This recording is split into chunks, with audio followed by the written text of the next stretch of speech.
సార్వత్రిక ఎన్నికల్లో వైసీపీ ఘోర పరాజయం పాలైంది. 151 సీట్ల నుంచి 11 సీట్లకు పడిపోయింది. దాంతో ఆ పార్టీని పూర్తిగా భూస్థాపితం చేయడానికి టీడీపీ పక్కా స్కెచ్ గీస్తుందని భావించారు. అయితే అసలు వైసీపీని పూర్తిగా పట్టించుకోవటమే మానేసింది తెలుగుదేశం పార్టీ. అసెంబ్లీలో ప్రతిపక్ష హోదా కూడా లేకుండా పోయిన ఆ పార్టీని పూర్తిగా లైట్ తీసుకుంది. ఆఖరికి వైసీపీ నేతలు పార్టీ మారటానికి సిద్ధమవుతున్నా తలుపులు తెరవటం లేదు.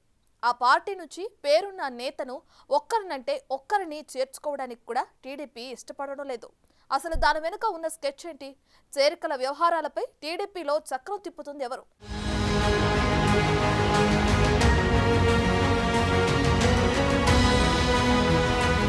తెలుగుదేశం పార్టీ తిరిగి బంపర్ మెజార్టీతో అధికారంలోకి వచ్చింది. జనసేన, బీజేపీలతో కూటమి కట్టి పోటీ చేసిన టీడీపీకి సొంతంగా 135 సీట్లు దక్కాయి. అదే సమయంలో కేంద్రంలోని ఎన్డీఏ సర్కార్లో కూడా టీడీపీ కీలకంగా మారింది. రాష్ట్రంలో కూటమి ప్రభుత్వం ఏర్పడి చంద్రబాబు మంత్రివర్గం ఏర్పాటు చేసినప్పుడు అందరూ ఆశ్చర్యపోయారు. టీడీపీ ఆవిర్భావం నుంచి పార్టీలో ఉండి చంద్రబాబు వెంట నడుస్తూ వచ్చిన సీనియర్లు ఎవరికి ఈసారి కేబినెట్ బెర్తులు దక్కలేదు. ఎన్నికలకు ముందు పార్టీ మారి వచ్చిన ఆనం రామనారాయణ రెడ్డి, పార్థసారథి వంటి సీనియర్లకు మినహా మంత్రివర్గంలో చోటు లభించలేదు. దాంతో పార్టీ భవిష్యత్ అవసరాల కోసమే చంద్రబాబు కేబినెట్ మెంబర్స్ ని సెలెక్ట్ చేశారన్న అభిప్రాయం వ్యక్తమైంది.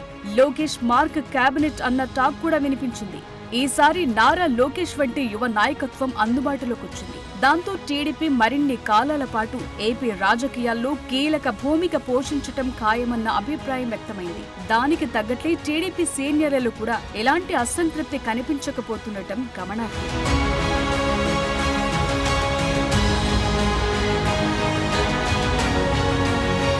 తిరుగులేని మెజార్టీతో కూటమి అధికారంలోకి రావడంతో టీడీపీలో చేరేందుకు వైసీపీ నేతలు చాలా మంది క్యూలో కనిపిస్తున్నారు.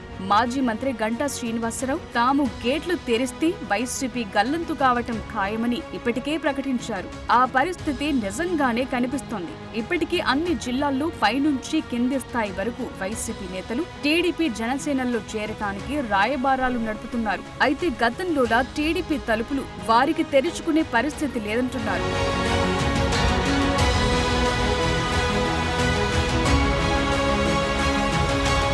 2014 నుంచి 2019 మధ్యలో అనేక మంది వైసీపీ నుంచి టీడీపీలో చేరారు. వైసీపీ ఎమ్మెల్యేలను కూడా చేర్చుకున్న చంద్రబాబు జమ్మలమడుగు ఎమ్మెల్యే ఆది నారాయణరెడ్డి వంటి వారికి మంత్రి పదవులు కూడా కట్టబెట్టారు.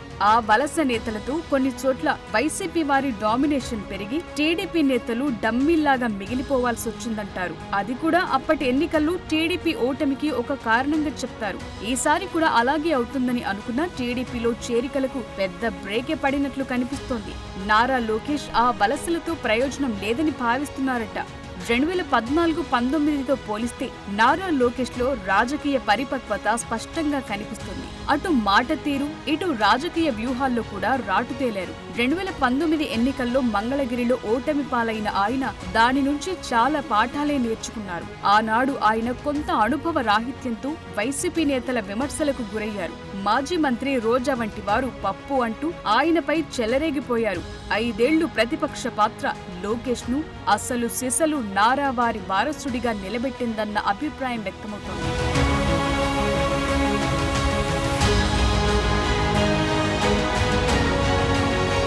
ముఖ్యంగా యువగడం పాదయాత్ర లోకేష్ లో పొలిటికల్ పరిణితిని పెంచింది. అందుకే లోకేష్ మంత్రిగా కీలకంగా ఉన్నా తన పని తాను చేసుకుంటూ పోతున్నారు. పూర్తిగా లో ప్రొఫైల్ ని మెయింటైన్ చేస్తున్నారు. ఎక్కడ ఆయన బయటకు అనవసర కామెంట్స్ చేయటం లేదు. ప్రజా సమస్యల మీద దృష్టి పెడుతున్నారు. మంగళగిరిలో ఉంటే ఉదయాన్నే తన నివాసం వద్ద ప్రజా దర్బార్ నిర్వహిస్తున్నారు. అక్కడ ప్రజా సమస్యలను తెలుసుకుంటూ వాటి పరిష్కారానికి మార్గాలు వెంటనే వెతుకుతున్నారు. దాంతో లోకేష్ ప్రజా దర్బార్ కి మంచి స్పందన లభిస్తోంది. అలాగే శాఖ పరంగా పట్టుని పెంచుకుంటున్నారు. అంతేకాకుండా ఆయన టీడీపీ సంస్థాగత నిర్మాణంపై పూర్తిగా దృష్టి పెడుతున్నారు. వైసీపీ హయాంలో పార్టీలో క్యాడర్ ఇబ్బంది పడింది. అటువంటి వారి వివరాలు అన్ని సేకరించిన ఆయన గత వైసీపీ ప్రభుత్వంలో టీడీపీ క్యాడర్ ని వేధించిన వారిని ఆయన అస్సలు వదలటం లేదు. క్యాడర్ ని కాపాడుకుంటూ వారిలో ఆత్మవిశ్వాసం పెంచుతున్నారు. ఇక టీడీపీలోకి వస్తామని చెప్తున్న నాయకులకు ఆయన ఎక్కడా గ్రీన్ సిగ్నల్ ఇవ్వటం లేదట. ఎంతటి బడా లీడర్ అయినా టీడీపీ అధికారంలో ఉంది కాబట్టి వచ్చి చేరుతామంటే వద్దు అని చెప్పేస్తున్నారట.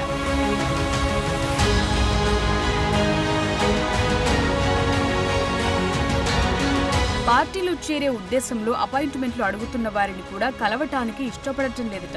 2029 నాటికి టీడీపీపై యూత్ బ్రాండ్ వేసే ఆలోచనలో ఉన్నారట ఆయన. టీడీపీ కాడర్ నుంచే అలాంటి లీడర్షిప్ ని డెవలప్ చేయాలని చూస్తున్నారట. దాంతో టీడీపీకి ఫిరాయింపు నేతలతో ఇక పని లేదన్నట్లే వ్యవహారం కనిపిస్తోంది. మొత్తం మీద పొలిటికల్ ఎంట్రీ ఇచ్చిన కొత్తలు పార్టీకి మైనస్ గా కనిపించిన లోకేష్ ఇప్పుడు తండ్రికి తగ్గ తనయుడు అనిపించుకుంటూ చక్రం తిప్పుతుండడంతో తెలుగు తమ్ముళ్లు తెగ హ్యాపీ అయిపోతున్నారు.